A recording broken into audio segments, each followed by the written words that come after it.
Неліктен құстарға тамақты жұту үшін тартылыс күші қажет? Мүмкін олар Ньютонның жанкүйерлері шығар.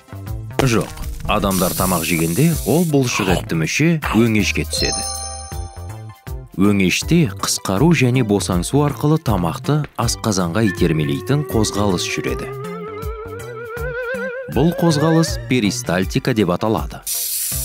Ей, неге мұндай қиын сөздер қолданасың? Тыңдашы өтінем. Құстардың көпшілігінде өңеште мұндай перистальтикалық қозғалыс болмайды. Сондықтан оларға тамақты өңеш арқылы өткізу үшін тартылыс күшіне сүйенуге тура келеді.